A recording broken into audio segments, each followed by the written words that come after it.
Look around in any stadium on match day and you'll see the exact same thing. Dynamic atmosphere, packed stands and fans singing for 90 minutes straight. It's what built football into the biggest sport on the planet. But behind all those noises, something massive is shifting. If you've tried buying a ticket to a match recently, whether it's Premier League or even lower down the pyramid, you already know the truth. Football is pricing out the very people who built it. Going to a game used to be a regular weekend ritual for working class families and young supporters. Today, it's becoming a luxury holiday experience. So how did we actually get here? Why are ticket prices getting worse year after year? And what does this mean for the future of matchday culture? Let's break it down here. First, let's talk about how clubs are quietly making tickets more expensive without technically advertising massive price hikes. Over the past couple of seasons, we've seen a systematic attack on concessions. Senior discounts, youth tickets and junior memberships are being stripped back across the board.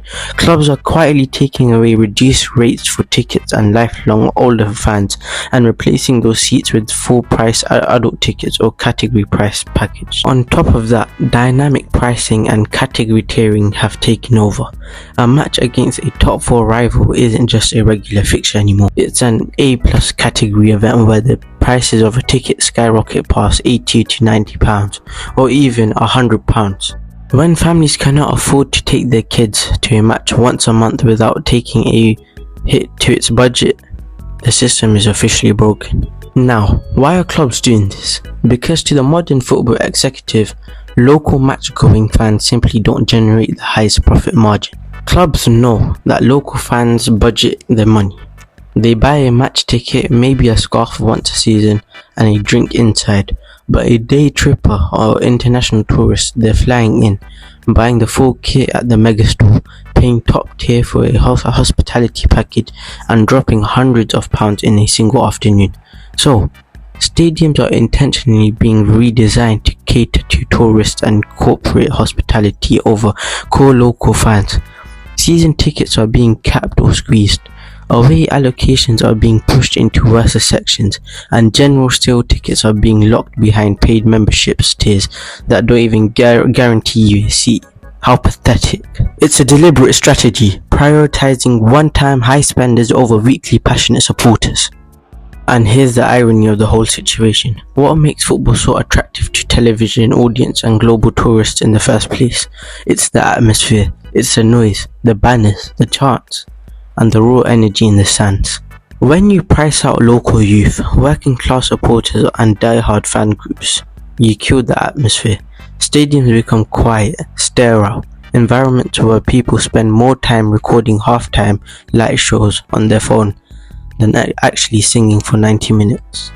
Clubs are effectively selling the vibe created by local fans, while simultaneously squeezing those exact same fans out of the stadium. You can't have it both ways. Without the noise and passion, you're just watching 22 people run around on a quiet pitch. Football was born as a sport for everyone, but right now, it feels like a corporate product meant only for the highest bidder. If clubs keep choosing short-term profit over long-term fan loyalty, they're risking and losing the very identity that made the game special in the first place. Fans aren't asking for everything to be free. We know football is a multi-billion pound business, but when going to a match feels like less supporting your club and more like getting scammed, something has to change ASAP. The thing that makes this situation even harder to swallow is the sheer financial hypocrisy of modern football. We're constantly told by club owners that ticket prices have to rise because of operational cost or PSR and financial fair play constraints. But let's look at the actual numbers. Matchday ticket revenue usually makes up barely 7% to 15% of a total club's income. Broadcasting deals and massive corporate sponsorships make up the overwhelming majority. When a Premier League club squeezes working fans for an extra 5% or 10% on ticket prices, it rises maybe £2 or £3 million. In modern football, £2 million isn't even enough to cover 2 months of a star player's wages or half an agent fee. It is literally loose change to these billionaire owners. But to a fan, During a cost of living crisis, the extra money is the difference between going to matches or staying at home. And fans are fighting back. Under campaigns like the FSA, Stop Exploiting Loyalty, we're seeing rival fans groups join forces outside grounds across the country, from Villa Park and Anfield to Old Trafford and the London Stadium, holding up banners and calling out this blatant cash grab. And if anyone tells you that's just how modern sports economics work, all you have to do is look across the English Channel to Germany. In the Bundesliga, thanks to the 50+1 rule, which keeps majority control of clubs in the hands of the supporters, ticket prices are kept strictly affordable. You can buy a standing ticket price at Borussia Park for around $18 to $20. The ticket often includes free local travel and from the stadium on match day. Germany football operates on a simple philosophy. Football is a social good, not just a commodity.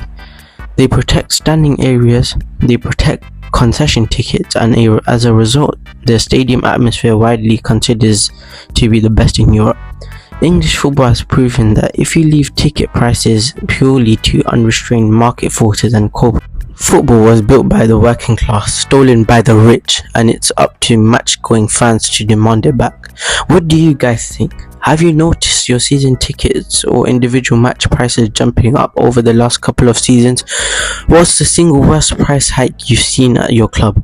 Drop your thoughts in the comments below. Hit that like button and hit subscribe if you're new here. Catch you in the next one. Peace.